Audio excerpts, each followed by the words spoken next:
Hey guys, Dr. Justin Marcagiani here. Really excited to do a nice live Q&A here with y'all. Feel free and chime in with some of your questions here. I'll be happy to answer them with you. If not, I have a topic I will start to go over in a few minutes. And once I hit that topic, we can kind of come back and do a nice little live QA and talk about some of the things that's on your mind. Again, if you guys want to dive in deeper with myself here, click the subscribe button, put your comments down below. We'll start checking those more. Also, if you want to access myself personally and get more information and kind of dive in to help your health more specifically, feel free and hit the link below where you can reach out to my staff and schedule and get on my calendar where we can look at things a little bit more deeply under the hood and get to the root of what's happening. Awesome. So feel free and chime in. I'm going to riff for a few minutes on a topic that I was researching before today's chat. Feel free and chime in with some questions and I'll come in and help you guys afterwards. All right. Hey guys, Dr. J here. We're going to be chatting about decoding fasting, the biological mechanisms and metabolic impact of intermittent fasting. Essentially, what is intermittent fasting doing for you under the hood? We're going to kind of go into that. Before we do, please smash that like button. Really helps the search algorithm. Put your comments down below. Let me know your thoughts on the topic. Always like it. All right, so what is intermittent fasting? We're going to kind of break down what it is, some of the science behind it, what's happening underneath the hood hormonally, what's happening at a cellular level, how it's impacting metabolism, how it's impacting your weight, how it's impacting circadian rhythm. Makes a huge difference, and we're going to dive into it. All right, so first off, autophagy and cellular repair is kind of the big thing I want to highlight out of the gate. That's basically your natural process of cellular recycling and repair. So autophagy has to do with your body recycling proteins. This is really important. And you require some level of fasting to get into this recycling stage. When your body is oversaturated with insulin and you're constantly eating all the time, your body is going to be more in a storage kind of place versus a recycling burning phase. So when your body has lots of insulin coming in, lots of food coming in all the time, your body's not going to be in this recycling mode. It's kind of like if you're at home and you got nothing to do for a while and you've already gotten done all your tasks and you're a little bored, you may start cleaning. You may start spring cleaning your house. That's kind of what's happening with autophagy. Your body starts to recycle and repair proteins. There's some other things that happen, like telomere lengthening can happen. So some really good anti-aging benefits. And you need this prolonged period of fasting. That's why, in general, like if you're just looking at eating in your everyday meals, having a length of 4 to 5 hours between meals at least is very important, because that at least, even though you're not like fasting, it at least gives you a period of like 5 hours, no food. You're not grazing throughout the day. It's not like a 12 or 24-hour fast, but it gives you a period of time where you're not having calories coming in all the time, because any bit of food is stimulating your body to make insulin, and that's going to shift your body out of this recycling, autophagy, a lot of the hormonal mechanisms that we're talking about below. You lose those when you start to graze all the time. So this is important. We want to make sure we're on top of that. So autophagy is removing damaged cells. It's helping with recycling proteins. It's also reducing inflammation, because when you're recycling lots of cells, you're also potentially reducing inflammation via cytokines, via interleukins. It's improving your immune system, because 80% of your immune system's in your gut. So when you constantly have food going in there, even if it's healthier food, you're decreasing your immune system having to be around things. Therefore, it can kind of rest and relax. Even if you're having family and friends over your house all the time, the fact that you can just not have anyone in your house and it's perfectly quiet, it's like, okay, I can relax. Even though they're family and friends, think of that as healthy food. Your body gets to relax better. And again, that protects against lots of neurodegenerative conditions, because let's face it, there's a gut-brain connection. The more stressed your gut is, you can have increased gut permeability, and gut permeability can increase autoimmune conditions, and autoimmune conditions cause your tissue to break down faster, whether it's brain or nervous system or gut or immune or thyroid. All those things are impacted. Now, let's talk about what's happening at a hormonal level, right? What's happening hormonally? So we're reducing insulin levels. That's one. Insulin's a storage hormone. It's either storing protein into the muscles, building yourself up. People don't know, but lots of bodybuilders actually use insulin to get their muscles more anabolic and built up. Insulin will also partition carbohydrates into fat cells if it can't store it as fat cells. So it'll partition amino acids into muscles. It'll partition carbohydrates into glycogen in the liver or muscle. And if not, it will take that carbohydrate and convert it into fat. in the liver and in the fat cells. So that's important. So insulin's a big thing. If we reduce insulin, we make your body more sensitive to it. One, you don't need as much insulin when your body eats carbs. And number two, less of it is good because that means you're less likely to store as fats. You less likely have some of the negative effects of insulin, which is going to be excess sodium retention, higher blood pressure, higher inflammation in the vasculature, less ability to recycle plaque in the brain, right? The same enzyme that breaks down insulin in the brain, insulin degrading enzyme, that same enzyme breaks down plaque in your brain. So the higher insulin you have in your brain, in general, the less that enzyme will be active recycling plaque in your brain. Glucagon is also very important. That stimulates the breakdown of stored glycogen and a release of glucose in the bloodstream. So you're going to get a little bit of glucose from that glucagon. So what that's going to do is it's going to start to mobilize some of that stored glucose in your muscles, which is good. If you mobilize that stored glucose, you're going to have more of a reservoir down the road to absorb it and store it again. So it gives you that buffer when glucose in the future comes in. Your body's going to be less likely to store it as fat if it has reservoir in the muscle to be able to store it. Human growth hormone, right? Fasting can actually increase HGH levels, promoting muscle growth and fat burning. There's actually a growth hormone test that they will do. Growth hormone and glucose test. And people didn't know about this at all. It was like crazy. In school, I remember learning about this and I'm like, oh my gosh, how are people not putting the puzzles together? Okay, so check this out. I'm going to share my screen with you, but this was so cool. I learned about this 15 years ago. I'm like thinking about it in class and I'm like, how does no one get this? Okay, so growth hormone suppression test for acromegaly. Now, this is an extreme form of like growth hormone pituitary stimulation. That's where you have so much growth hormone, it causes like your joints to kind of overly grow. This is actually a condition that Tony Robbins had at one point. You can see like he's got that really big jaw because of that joint stimulation. So rationale, first off, growth hormone suppression by glucose load is a classic screening test for acromegaly. So what they're saying here is growth hormones actually suppressed by glucose. So what they do is growth hormone excess is the cause of acromegaly. Direct single growth hormone measures are not diagnostic. So here's what happens. A drink containing 75 grams of glucose is administered. Samples are analyzed 30 minutes later, 30, 60, 90, 120 minutes. And what they're looking for is a drop in growth hormone. The suppression test is reported to have a false negative rate, 50%. Okay, so essentially what they're looking for is a drop in growth hormone. Now, so what they're saying is growth hormone drops with glucose. So think about that, right? If you're consuming too much carbohydrate and too much sugar, you are reducing your growth hormone. Now, this isn't a pathological state, all right? But what if you're just wanting to have growth hormone so you can be stronger and have good muscles and all that good stuff, right? Well, you're losing out on that, right? So think about it. If they're using that to diagnose disease of growth hormone, it's going to be impacting your levels to some degree. So keep your carbohydrates in check. Again, carbohydrates can be very helpful for improving your workouts, especially if you're using your muscles for lifting. You're going to use that glucagon to stimulate that glucose release. You're going to use phosphocreatine stores. You're going to grow your muscle that way. So just keep an eye on that. Norepinephrine stimulates the release of fats from your fat cell as well. So there's a hormone called hormone-sensitive lipase, and that's adrenaline or norepinephrine, epinephrine connected. So you activate your hormone-sensitive lipase. Guess what? Insulin's going to block hormone-sensitive lipase. So having a little bit of adrenaline and getting your hormone-sensitive lipase up is going to allow you to tap into fat better. This is really, really important if you want to maximize and lower your fat stores. Again, we're going to see an influence of metabolism and weight management. I already talked about that. By just getting your insulin in check, you're going to be less likely to store fat and more likely to burn it. Number two, you're activating your hormone-sensitive lipase. Adrenaline's making a big, push to help activate that hormone-sensitive lipase. We're enhancing our fat burning, right? We talked about promoting lipolysis. That means fat breakdown, lipolysis, lipo meaning fat, lysis breakdown versus lipogenesis, fat storing, fat forming, right? So it's very important that we're more lipolytic than lipogenic. And again, lowering our insulin, increasing epinephrine, hormone-sensitive lipase helps. Get enhanced fat burning, promotes lipolysis, reduce calorie intake. Now, this is a short-term thing.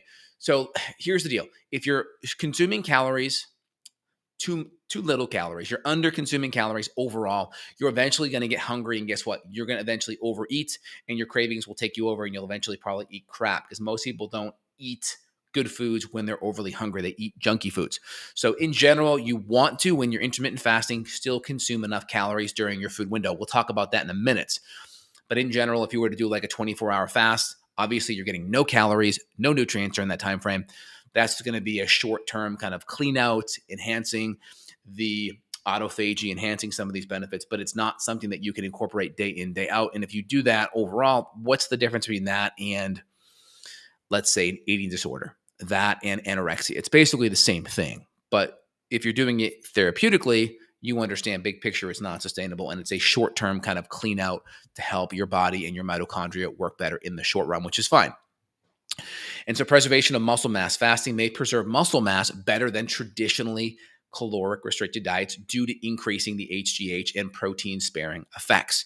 And so this is going to be short-term fast, right? This is going to be like a day fast. This is going to be our intermittent fast. Doing it anything longer, anything more consistent is going to just decrease muscle mass overall. Again, the impacts of fasting on your circadian rhythm: sleep, highly regulated by your circadian rhythm. Again, by having good fasting in place, you're going to have good autophagy. That's going to clean up inflammation, better cortisol, better adrenaline levels. That's going to help with sleep. Now, some of the caveats here: if you have really poor adrenals where you get jittery, your insulin sensitivity is not dialed in yet, your adrenals are too weak, your electrolytes are too low, this may not be the best for you, and you may want to just keep it to like a 12-by-12 intermittent fast versus a 16-by-8. 12-by-12 meaning like don't eat from, let's say, 7 p.m. to 7 a.m., right? 12 hours there, or 8 a.m. to 8 p.m., right? Or I'm sorry, it would be probably 8 p.m. to 8 a.m. because you're going to obviously take advantage of the time you're not awake. These are helpful times to gain access to that fasting. And then potentially intermittent fasting would typically involve skipping that first 4 to 6 hours. So then you get that 16 to 18 hour window of no food. But then you come at it around noontime, maybe around 5 o'clock or 7 o'clock, and you still get enough nutrition overall in those feeding splits of 2 meals potentially. You can still get enough nutrition / calories in that feeding window. When you're just fasting overall, you are not getting enough calories in general. If it's short term and not all the time, and overall you're still getting enough nutrition, it's going to be okay. If you have adrenal issues, you really want to work on getting your adrenals dialed in, work on your electrolytes, work on just eating every 4 to 5 hours, work on having good mineral support, really work on your digestion. Okay, so a couple things here. Time-restricted eating is a method of aligning food intake with your circadian rhythm. So we talked about that. Potential benefits of aligning eating patterns with circadian rhythm: improve glucose tolerance, improve weight management, and risk of metabolic disorders. So by getting your food dialed in, you're reducing insulin, you're reducing inflammation, you're recycling proteins, cytokines, inflammatory compounds. These are the major benefits. Now, ideally, if you're coming into this and you're like, all right, great, I'm going to do this therapeutically, maybe I'll throw a 16-by-8 in. 16 is the big number. That's the number that you are going to be not eating. The smaller number, 8, or let's say it's 18-by-6, the smaller number is typically the feeding window. So a 16-by-8 would be maybe eating around noon, 5, and then maybe 8 o'clock before bed. If it's let's say something simple like a 16-by-8, 16-by-8, you could be at 2 o'clock. Let me just think. Let's say 18-by-6. I'm sorry. That'd be like 2 o'clock in the afternoon and maybe 6 or 7 at night. Done. And you'd have to just make sure in those 2 meals there's enough nutrition in there, enough electrolytes, enough protein. I find people that are consuming bigger meals, they have to really make sure they are on track with electrolytes, and they have to make sure they're on track with HCl and enzymes, because now your meal size is probably 50% bigger. So you have to make sure the hydrochloric acid and enzymes and bile is dialed in, and you're able to break everything down and absorb. And a lot of times you actually need more eating. You need like a larger eating period. So if you're normally eating 15, 20 minutes, you probably need 30 to 40 minutes sometimes, because that food's going to take longer to get down the hatch and chew up adequately. And then you're going to need good enzymes and acids to therapeutically bump that up. Now, there's also benefits with promoting mitochondrial health, right? We're helping to improve energy production. You're actually increasing mitochondrial density. You do that with exercise and weightlifting. You can actually do that with fasting. You're increasing metabolic efficiency. We're stimulating biogenesis. We're improving and we're enhancing the formation of new mitochondria. It's also going to make a big difference in reducing oxidative stress, because when we eat lots of carbohydrates, there is going to be oxidative stress that happens because we have glycation that happens. These are called advanced glycation end products. This is going to happen when we're consuming lots of carbs. Our cells get sugar coated, and then that can create aging or this oxidative stress. Think of the creme brulee at the steakhouse. They pull out the blowtorch and that crisping on top. That's essentially glycation or this advanced glycation end products. Now, again, you can still eat and do really well and not create that by just having lower carb foods, getting more vegetables than fruit and starch, and getting good fats and proteins. You can do that on your own, but that's also an additional benefit that you get with fasting is you're going to reduce that oxidative stress. And again, this is going to make a huge difference in all aging, all accelerated disease progressions, metabolic syndrome, high blood pressure, heart disease, cancer. They're all going to have some level of oxidative stress, insulin resistance. Most people don't understand insulin's going to cause cells to overgrow. That can also increase estrogen dominance and increase androgen in women, more estrogen in guys because it upregulates aromatase, which is going to increase estrogen, and it's going to upregulate 1720 lyase in females, which is going to grow testosterone and cause or increase the risk of endometriosis and ovarian cysts for sure. Yep. So I hope that helps out of the gates for you guys. So just my big things out of the gate is like, first thing is wait 4 to 5 hours between meals. Don't graze. Just hydrate between meals. Good mineral-rich water. Second thing, do a 12 by 12. Your last meal's at 7 or 8 p.m. at night. Let's say 7 p.m. Wait at least till 7 a.m. the next day. That's your second tier. Third tier, do a 16 by 8. That allows you to skip breakfast and come in at noon, 4 or 5, maybe something 7 or 8 before bed. That's a good, easy way to inch it. Try that once or twice a week. Next tier, go into a 18 by 6. Don't eat till 2, and then come around 5 or 6 at night. 2 meals, that's it. And sometimes what I'll do is like I went to a really nice steakhouse last night to celebrate my wife's birthday. And so I knew, all right, we're going to have a good time. I'm going to eat, probably overeat. I skipped lunch. And so I had like just my simple coffee and collagen and MCT breakfast. And I just skipped lunch, made my first meal at 6:30. But I just made sure I had good ketones in me to start the day. And so you can kind of keep that in mind. If you know you have a good meal coming up, you can always use those tactics to help your body become more metabolically flexible and improve insulin sensitivity, especially if you know you're going to get some caloric excess on the backside. So I hope that helps, guys. If you want to dive in deeper, you want to reach out to me directly here, I'll put my coordinates below in the description where you can reach out, schedule with myself. I'm available worldwide on the functional medicine side to kind of dive in deep if you guys want more help working on helping your metabolism, your adrenals, your hormones, getting them back on track. We'll look under the hood and really get the right prescription dialed in to get to the root cause. Let me dive into a couple of questions here for you while I can. All right.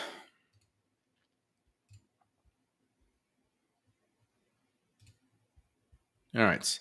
I've seen info that people with Hashimoto's may have a difficulty with intermittent fasting. Can you address this? Yeah, I mean, if there's a lot of inflammation and your blood sugar is out of whack, meaning like you can't go longer than 4 or 5 hours, or you get really irritable or shaky or jittery when you miss meals, definitely not for you. Work on, like I mentioned, potentially a 12 by 12 and work on not going longer than 4 or 5 hours and just not grazing. That's good. If 4 to 5 hours is still too much, then go the longest you can, consuming good protein and fat without getting jittery, shaky, or hangry.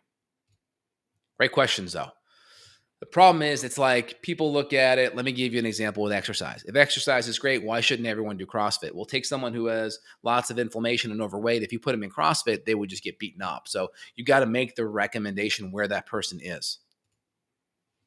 Questions. What's your overall take on longer term water fasting? So, I mean, there is some benefits with some of these things, right? If you have a lot of gut issues, gastritis, a lot of gut health issues, a good thing in between may be just the problem is you're not getting nutrients. That's the issue. So like a 1 or 2 day, I think could be beneficial. Again, you're not getting nutrition in, but there's going to be some clarity that happens. There's going to be a lot of mitochondrial benefits. Again, you're not getting nutrients in. So it's a therapeutic type of thing. And once you go back to eating, you need a good diet to go back into. So as long as you have a good diet to go back into, I think therapeutically it's okay. Try to make sure that 1 or 2 days that you're fasting, you're not overly stressed, you're not taxing your body during that time frame because you're not getting the nutrients that you would typically have in there to run your system optimally. So just make sure you choose those days strategically, more relaxed, more calm.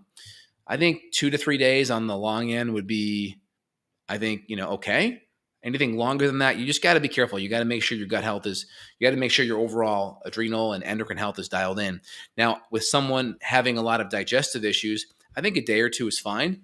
I would probably push them in the direction of an elemental diet after, because you're at least getting enough nutrients. The difference is you're cutting out most of the inflammatory stuff and you're making it all pre-digested very well and easy to absorb. That may be a better strategy if there's a lot of gut health issues. But again, if you're eating a lot of junky food and that food's not coming in, there will be this decrease in inflammation by not having that food in.